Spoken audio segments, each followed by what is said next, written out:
G'day guys and welcome back. Just been out for a day of diving, well, a morning of diving. I didn't make a video this time, just want to take some time out and enjoy it. But one thing I have been getting asked quite a bit is how I managed to launch this boat by myself off the beach. And I've heard some real bad stories about people, getting injured. There was broken bones here. There was 2 boats that got written off launching on this beach about 2 months ago. So in the interest of safety, I thought I'd put together a quick video showing you how I launch and retrieve this boat by myself off the beach. So I'll scroll back to this morning and show you how I launched it. Obviously the first thing you want to do when you get to the beach is make sure you've got everything you need in the boat, so there's no messing around on the beach. And then you want to take off all the strops and make sure that it's not secured to the trailer other than the winch and the D-shackle. That includes taking off your prop flag, turning on your batteries. You also want to tilt up the motor to the highest point and checking that the bung is in, the most important thing. Then you want to get your painter ready and get your anchor out so it's nice and easy to get to, so you can deploy it really quickly and speed up the whole process.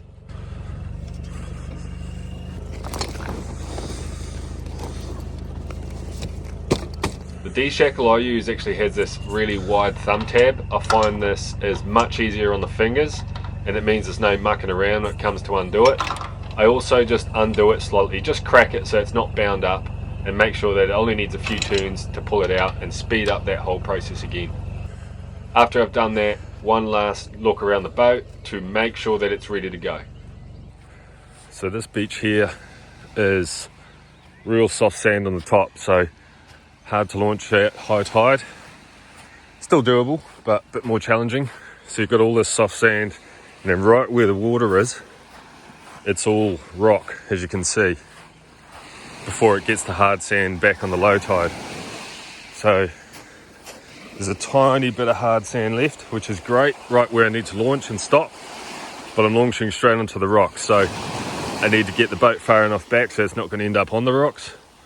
Luckily I've got some hard sand to get some momentum, but you're right onto the soft stuff. And some good bastard has come and moved all the rocks from the ramp. This used to be rock all across here, and you'd be bouncing up and down launching your boat out, and someone has come and moved them all to the left hand side, which is bloody awesome, because it wasn't like that last time I came here.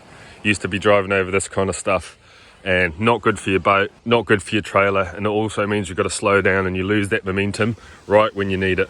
So this boat ramp has just got 10 times easier. It can be dangerous, so you've got to pick your days, pick your beach, pick your weather, and pick your vehicle.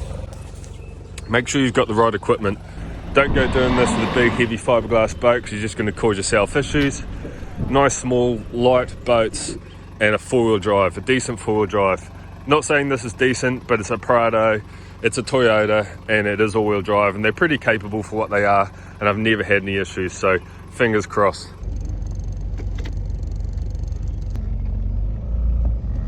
Now another good idea to do, especially in soft sand, is turn the engine off, because the vibration can cause you to sink down, especially when you're retrieving the boat and you've got a bit of weight on.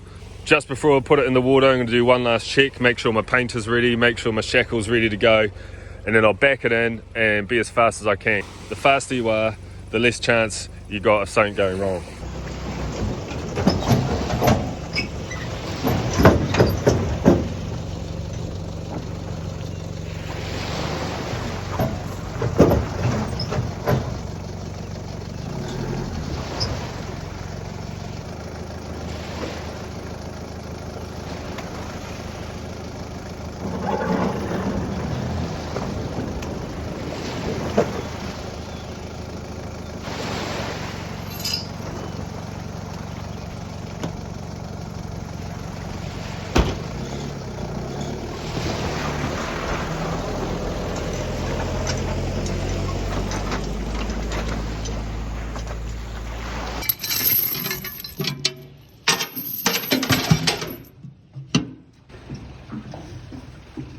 Alright, so that's how easy it can be to launch your boat by yourself on the beach.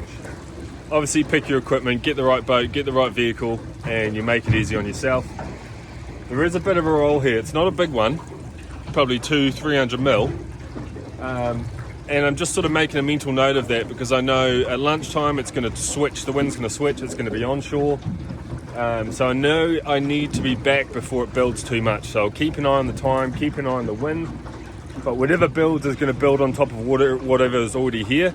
So I don't have much sort of discrepancy between what it is now and what it's going to be. You don't need much of a wave on the beach to make it extremely difficult by yourself.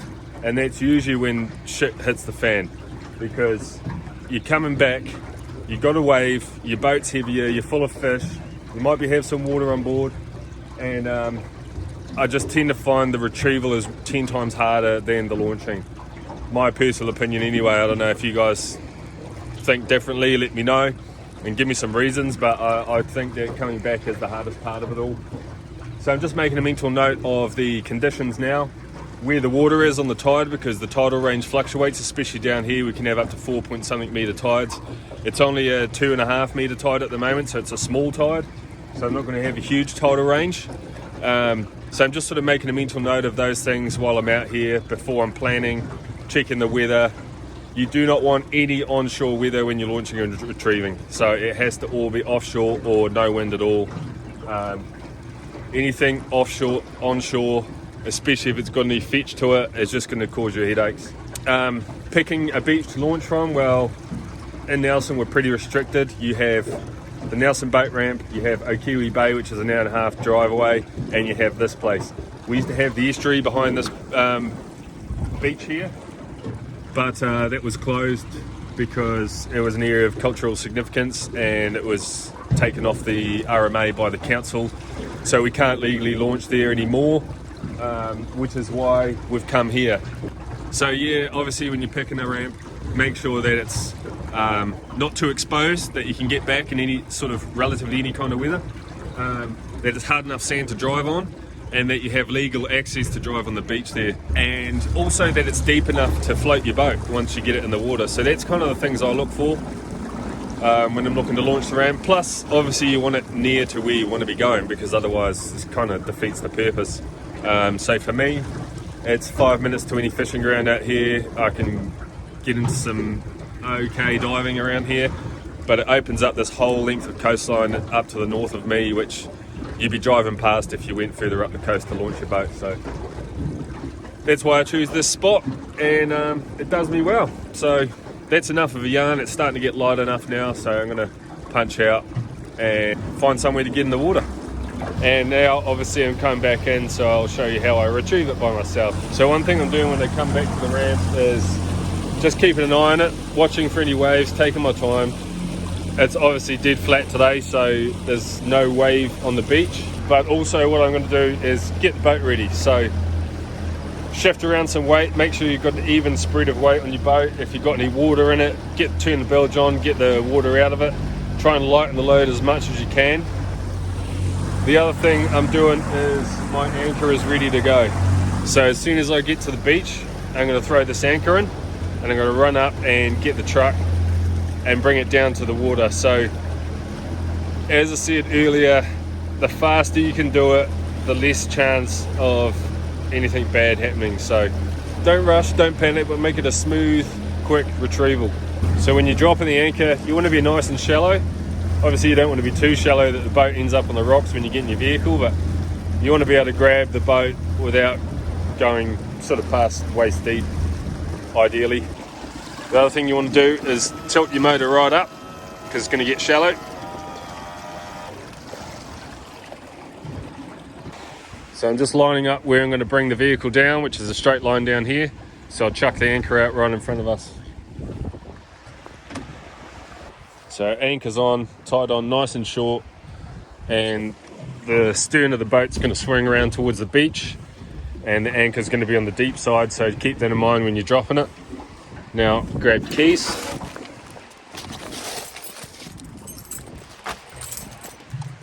and let's go and get the tow vehicle.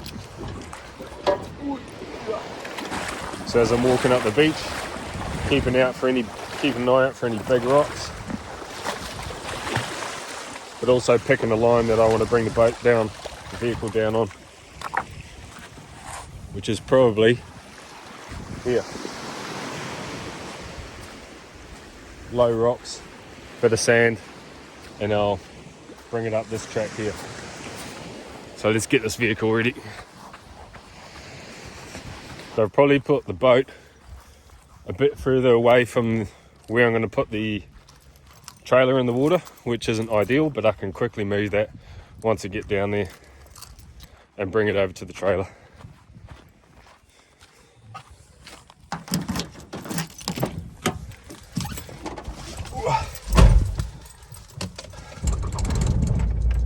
Obviously I want to be in low ratio.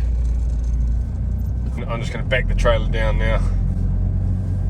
Sometimes it's easy to drive down forward and swing around at the bottom if you've got enough room on the beach, but I don't have enough room on the beach because it's not dead low tide. So now I'm just looking for that little patch of clear sand, clear rocks, and I'm taking my trailer towards that. I'm in the soft sand at the moment. It doesn't matter going down, but coming up you definitely want that momentum coming over this soft sand. Right, so I'm just stopping now. Trailer's not in the water yet. But what I'm going to do to make this as fast as I can,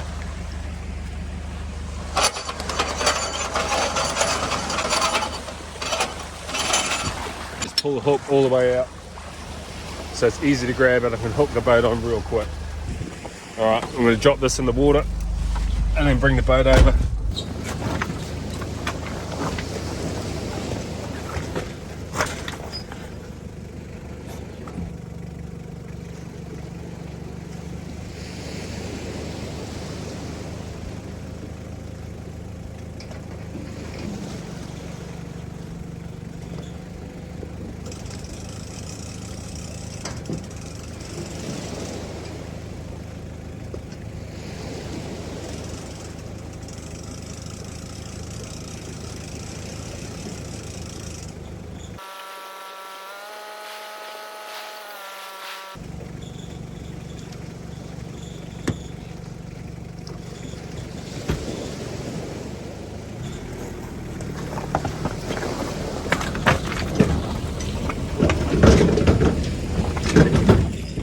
So as soon as I got the boat on then, I dragged it out of the water so the wheels don't get washed out.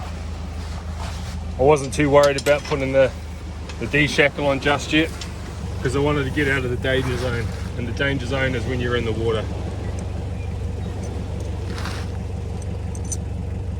So now I've just put the D-shackle on. I've stopped on the hard sand. I'd be hesitant to stop if this was soft sand where I am, but it's very tide dependent. I'm lucky that at the moment the tide's out far enough. There's a patch of hard sand here.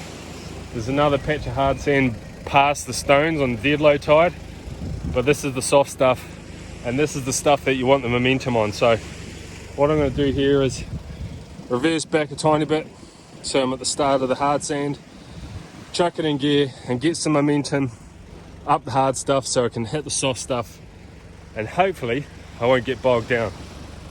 Now I am in four-wheel drive, low ratio, and you do still bog down a bit here, but you keep that momentum on, don't stop, and you shouldn't get stuck. Don't plant your foot, just keep a nice steady pace, and you should be able to get out of it. So I'll pull it out, see how we go, and you get to see what I do.